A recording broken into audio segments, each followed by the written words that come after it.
네, 오늘 말씀의 제목이요. 은혜의 신미안인데요. 이 신미안이라는 이 단어는 앞에 보시면 아시겠지만 아름다움을 살필 수 있는 안목이란 뜻입니다. 저기 심이요. 살필 심자거든요. 그래서 아름다움을 살피는 눈. 이것을 신미안이라고 합니다. 즉 숨어있는 아름다움까지 그것을 볼 수 있고 그것을 캐치할 수 있는 발견할 수 있는 눈을 가리키는데요. 그래서 이 신미안을 가진 사람은 아무리 황폐한 곳에 있다 하여도 폐허가 있는 곳에 있다 해도 그곳에서의 숨겨져 있는 아름다움을 캐치하고 그것을 글로 쓰거나 사진으로 담거나 자기의 작품으로 이것을 담아냅니다.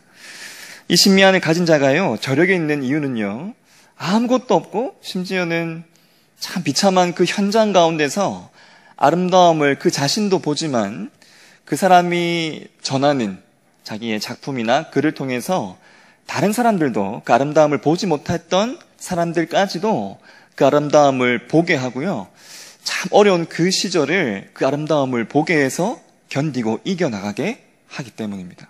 그래서 여러분, 참 이 신미안을 가진다는 것, 이 어떤 눈을 가지느냐가 참 중요한데요.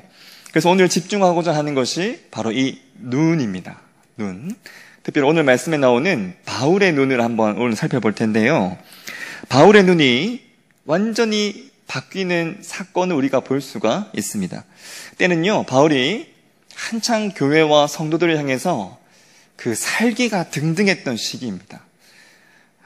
이 박해를 위해서, 옥에 가두기 위해서 심지어는 공문을 가지고 직접 가서 이것을 허락을 받고 이것을 직접 집행하려고 했던 바로 그 길이었는데요. 다메섹으로 이 일을 위해서 가던 그 길에 이 바울에게 너무나 밝은 빛이 임합니다. 그리고는 너무나 분명한 음성이 그에게 임하는데요. 이로 인해서 그동안 바울을 보게 했던 눈, 원래 바울의 눈은 완전히 그 시력을 잃어버립니다. 한순간 방금 전까지 잘 보았던 이 바울이 한순간 보지 못하게 됩니다. 그랬던 이 바울에게 선지자 아나니아를 통해서 이 바울이 다시 보게 되는데요. 바울이 완전히 다른 사람이 되는 바로 이 일, 다른 사람이 되는 그 과정에 있어서 오늘 본문 말씀 보시면 계속해서 강조되는 말이요, 바로 하나님이 보게 하신다라는 표현입니다. 사도행전 9장 18절 말씀 우리 같이 한번 읽어보겠습니다. 시작. 즉시 사울의 눈에서 비늘 같은 것이 벗어져 다시 보게 된지라 일어나 세례를 받고. 여기 보시면 다시 보게 되는 일과 그리고 이 일 때문에 일어난 일이요, 바로 세례를 받는 일인데요. 이 일은 완전히 사실은 별개의 일입니다. 다시 보게 된 이 바울이, 그 바울이 다시 보게 된 일로 하게 된 일이 세례를 받은 일이었습니다. 완전히 변화된, 완전히 하나님의 진정한 성도가 되어야만 가능한 이 세례를 받는 일, 이것이 다시 보게 된 바울에게 일어났던 일이었습니다. 그리고요, 이 아나니아에게, 이 바울을 다시 보게 했던 선지자 아나니아에게도 하나님이 말씀하시는 말씀을 보면 이 보게 하신다라는 이 표현이 계속해서 나오는데요. 사도행전 9장 12절 말씀 같이 한번 읽어보겠습니다. 시작. 그가 아나니아라 하는 사람이 들어와서 자기에게 안수하여 다시 보게 하는 것을 보았느니라 하시거늘. 이렇게 보는 것을 계속 말씀하고요. 16절 말씀 보셔도 이렇게 말씀합니다. 그가 내 이름을 위하여 얼마나 고난을 받아야 할 것을 내가 그에게 보이리라, 이렇게 말씀하죠. 바울을 이렇게 변화시키기 위해서 하나님께서 계속해서 지금 아나니아에게 들려주신 말씀에도 그렇고 하신 일들을 보면 이렇게 보는 일과 관련된 말씀들이 계속해서 강조되고 반복되고 있습니다. 그렇다면 여러분, 왜 하필 보는 걸까요? 우리가 아이들 잘못하면 변화시키기 위해서 이렇게 체벌할 수 있는 몸의 수많은 곳들이 있죠? 예전에는 엉덩이를 많이 때렸다면 엉덩이나 손바닥을 많이 때렸는데 왜 하필 하나님이 이 보는 것을 이렇게 하셨을까요? 하나님께서 직접 우리 백성들을 치실 때 치셨던 곳들, 몸 중에 다양한 곳이 있는데요. 야곱을 치실 때는 하나님이 그의 환도뼈를 치셨죠. 그런데 예수님은 이 바울의 눈을 치십니다. 눈을 치시고 보게 하시는 것으로 계속해서 그를 변화시켜 나가시는데요. 가장 바울에게 변화되어야 했던 것, 그래서 앞으로 이 바울을 완전히 새 사람으로 살아가게 하기 위한 것, 바로 그것이 너무나 중요한 변화가 있어야 했던 것이 바울의 눈이었기 때문입니다. 바울이 보이지 않았다가요, 이 바울이 다시 보게 되었을 때 이 바울이 다시 보게 된 세상은 완전히 다른 세상이었고 이 바울이 다른 사람이 되었던 것이죠. 하나님과 교회를요, 이 다시 뜨게 된 눈으로 진정 바로 보게 되었고요. 비로소 이 바울이 그래서 하나님과 교회를 바르게 보고 바르게 섬기는 자가 될 수 있었습니다.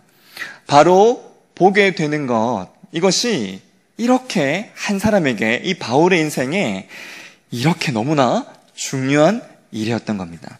그렇다면 이 바울이 바로 보게 되었던 그 계기, 어떻게 이 바울이 바로 보게 되었는가가 중요하겠죠? 우리 본문 말씀을 읽었던 내용들을 보면 너무나 분명하게 나오는 사건인데요. 바로 예수님과의 만남 때문이었습니다. 예수님과의 이 만남이 중요한 이유가요, 여기에 있습니다. 우리로 하여금 바로 보게 하시는 분이시기 때문입니다. 득죄함으로 인해서요, 아무것도 사실 보지 못하는 영적인 소경 상태에 있는 우리로 하여금 눈을 뜨게 하시고 바로 보게 하시는 분, 유일한 분이 바로 이 예수님이십니다. 사실 이 바울에게는 유명한 가문도 있었죠. 그리고 유명한 그에게는 선생님도 있었습니다. 그리고 그에게는 아주 깊은 학문도, 수많은 가르침도 그에게 있었죠. 하지만 이 바울을 진정 바르게 보게 하게 했던 것은 이러한 것들이 결코 아니었습니다. 이러한 것들은요, 바울이 한창 잘못된 길로 내리다를 때 그를 조금도 잡아주거나 조금도 그를 저지해주지 못하였습니다. 바울을요, 그 잘못된 길로, 멸망의 길로 내리닫고 있는 그 바울의 발걸음을 딱 멈춰 세운 것은 바로 예수님이셨습니다. 바울을 바로 보게 하기 위해서 바울을 진정 잡아주신 것은 수많은 학문도 아니었고요, 가문도 아니었고, 내세울 수 있는 수많은 것 그 하나, 어느 것 하나도 아닌 예수님 한 분이었던 거죠. 바울의 잘못된 눈이요, 바르게 뜰 수 있었던 것은 오직 이 예수님과의 만남 때문이었습니다. 중요한 것이요, 이 예수님과의 만남에서 다시 뜨게 된 이 눈은 서두에 말씀드렸던 진정 아름다움을 볼 수 있는 눈이었습니다. 내 인생의 가장 아름다운 것이 진정 무엇인지, 바울의 예전의 눈으로 보며 그가 보려고 했던 수많은 아름다움이 아닌, 잘못된 눈으로 쫓으려고 했던 수많은 것들이 아닌, 진정 뜨게 된 그 눈이요, 바울에게 진짜 아름다운 것이 무엇인지를 보게 하는 것이었습니다. 그래서 우리 사랑하는 성도 여러분, 바로 이 예수님만이 우리에게 너무너무 익숙한 분이시죠? 내가 아버지라고 고백할 수 있는, 사실 참 우리에게는 너무나 익숙한 예수님이시지만 이 예수님만이 우리를 바로 보게 하시는 유일한 너무나 특별한 분이심을 기억하셔야 합니다. 나의 눈이 바로 뜰 수 있게 하시는 유일한 분을 내가 아버지라 고백할 수 있는 것이 가장 큰 은혜인 것이죠. 이 아름다움을 보게 하는 눈, 진정한 신미안을 뜬 자들, 이 바로 저와 여러분들입니다. 하나님의 품이요, 눈에 보이지 않지만 하나님의 그 품이 얼마나 아름다운 곳인지, 그리고 우리에게 허락하시는 수많은 것들, 하나님의 그 전으로부터, 하나님 계신 그곳으로부터 우리에게 허락되는 눈에 보이지 않는 그 수많은 것들이 진정 눈에 보이고 반짝거리는 것보다 더 아름다운 것임을 우리가 볼 수 있는 것, 이것이 우리 삶에 얼마나 중요한지 모릅니다. 이 눈을 뜨게 되었을 때, 이 눈을 뜨게 되었던 바울이었기에 이 바울이 완전히 다른 삶을, 완전히 바뀐 삶을 살 수 있었던 겁니다. 그렇다면 여러분, 성경에서 이 신미안을 가진 자 중에 성경에 나오는 수많은 신미안 중에 가장 아름다운 신미안을 가지신 분은 누구실까요? 보통 목사님들이 이렇게 물으면 답은 대충 정해져 있습니다. 대충 지금 답을 아시는 분들은 아주 밝게 웃고 계신데, 성경에서 가장 아름다운 신미안을 가지고 계신 분은 바로 하나님이십니다. 하나님. 신미안의 완성이시자 신미안의 결정체이기도 하신 바로 그분이 하나님이신데요. 하나님의 그 눈, 가장 아름다운 것을 볼 수 있는 폐허 속에서도 황폐한 죄의 그 수많은 현장 속에서 도저히 아름다움을 발견할 수 없는 그곳에서 아름다움을 보시는 분이 우리의 하나님이신데요. 하나님의 바로 이 눈은 특징이 있는데 이 세상을 살피십니다. 신미안의 중에 심이 의미가 뭐였죠? 살필 심자였죠. 그것처럼 하나님께서도 이 세상을 살피시는데요. 특히 우리 사람을 살피시는 분이십니다. 우리 함께 시편 33편 13절에서 15절 말씀 좀 길지만 같이 한번 읽어보겠습니다. 시작. 여호와께서 하늘에서 굽어보사 모든 인생을 살피시며 곧 그가 거하시는 곳에서 세상의 모든 거민들을 굽어 살피시는도다. 그는 그들 모두의 마음을 지으시며 그들이 하는 일을 굽어 살피시는 이로다. 우리의 마음을, 우리 사람을 특별하게 살피시는 이 하나님의 눈에 우리 인생은 어떻게 비춰졌을까요? 이것이 참 오늘 말씀의 중요한 부분인데요. 먼저 창세 때입니다. 창세 때, 창세기 6장 5절 말씀 우리 같이 한번 읽어보겠습니다. 시작. 여호와께서 사람의 죄악이 세상에 가득함과 그의 마음으로 생각하는 모든 계획이 항상 악한 뿐임을, 하나님께서 보셨던 우리 사람의 저 창세 때의 모습은 이러하였습니다. 이 모습을 보신 하나님의 그 참담한 마음이요, 바로 뒤에 말씀 6절 말씀 이렇게 말씀하는데요. 땅 위에 사람 지으셨음을 한탄하사 마음에 근심하시고. 여러분, 심지어 이 일로 하나님이 심판을 선언하실 정도였는데, 우리 7절 말씀 같이 한번 읽어보겠습니다. 시작.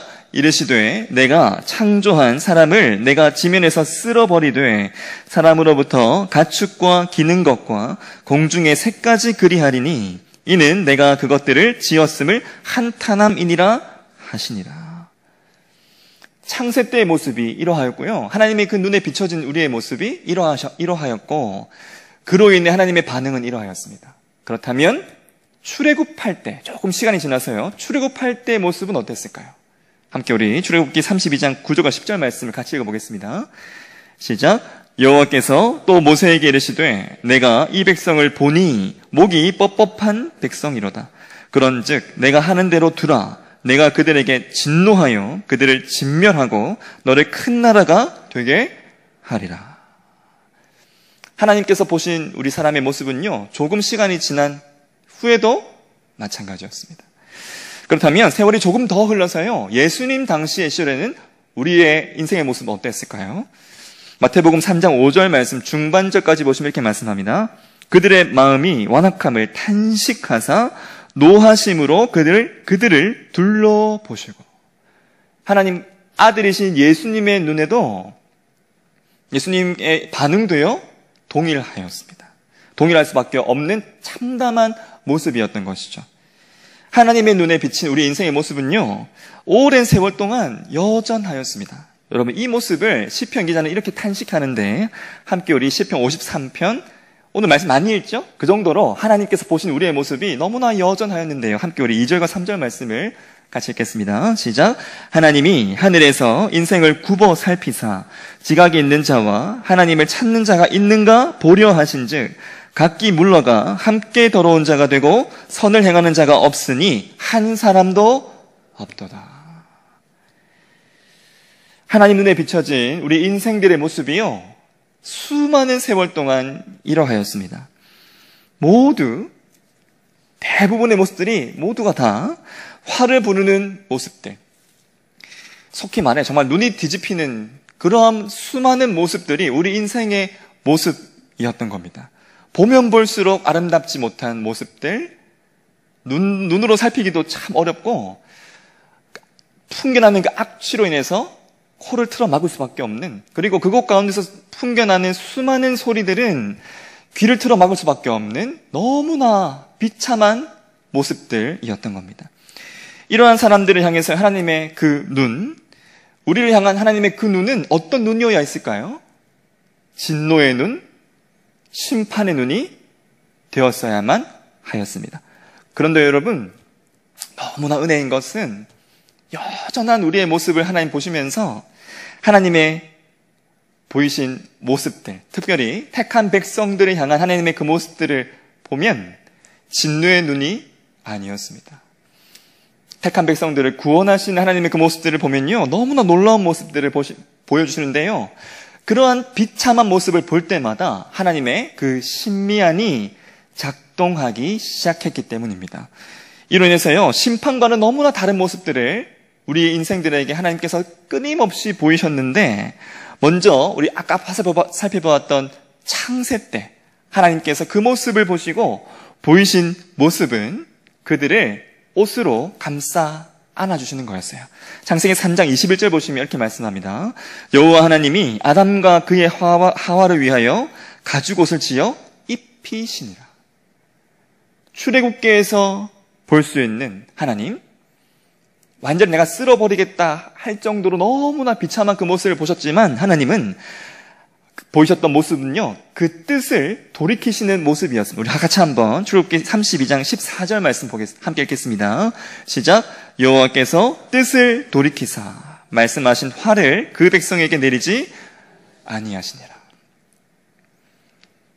하나님은요, 그 수많은 모습들을 보실 때 이러한 놀라운 모습들을 우리에게 보여주셨고, 심지어는 하나님 자신에게요, 죄악을 그 위에 쏟으시기도 하셨는데, 이사야 53장 6절 보시면 이렇게 말씀합니다. 우리는 다 양 같아서 그릇 행하여 각기 제 길로 갔거늘 여호와께서는 우리 모두의 죄악을 그에게 담당시키셨도다. 하나님의 모습이 이러하였습니다. 여러분, 그렇다면 하나님의 아들이신 예수님은 어떠셨을까요? 예수님께서 자신을 십자가에 못 박는 자들을요, 그들을 저주하지 않으신 바로 그 이유, 그리고 십자가 위에서 땅으로 내려오지 않으셨던, 자기가 죽을 때까지 십자가 위에서 계셨던 바로 그 이유 또한 택한 백성들을 바라보시는 예수님의 신미안 때문이었습니다. 하나님과 예수님께서 우리를 바라보시는 이 눈은요, 이 세상 가장 아름다운 눈, 도저히 아름다움을 볼 수 없는 우리를 향해 우리에게 허락하시고 보이셨던 하나님의 그 끊임없는 눈의 모습은 가장 아름다운 눈, 가장 아름다운 신미안이었던 겁니다. 죄인을 바라보시면서 아들로 바라봐 주시는 분, 우리를 보실 때 우리의 죄를 보지 않으시고요, 우리 안에 계신 예수님을 바라봐 주시는, 우리 안에 계신 아름다운 예수님을 바라보아 보시는 바로 그 하나님의 그 눈이 있었기에 우리가 그 수많은 죄악의 현장들 속에서도 하나님께 계속해서 용서함을 받을 수 있는 것이고요, 하나님을 아버지라 고백할 수 있는 은혜를 계속해서 누릴 수 있는 이유입니다. 하나님, 만약에 우리를 향한 하나님의 그 눈이요, 이 신미안이 아니라 그저 공의의 눈이었다면, 공의의 렌즈로만 우리를 바라봤다면 저와 여러분 한순간 멸망했을 겁니다. 하나님의 그 공의가요, 하나님의 그 사랑 안에 있게 하셨기 때문에, 그 사랑을 통해 가능했던 바로 그 눈, 그 신미안을 통해 우리를 바라봐 주셨기 때문에 우리가 하나님을 아버지라 고백하며 이렇게 하나님께 예배드릴 수 있게 된 것입니다. 그런데요, 우리를 향해 이와 같은 눈으로 바라보시는 하나님을 내가 아름답게 바라봐 볼 수 있는 것, 여러분, 이것이 가장 큰 은혜입니다. 여러분, 이것이 오늘 말씀에 나오는 바울에게 참 어려운 은혜였어요.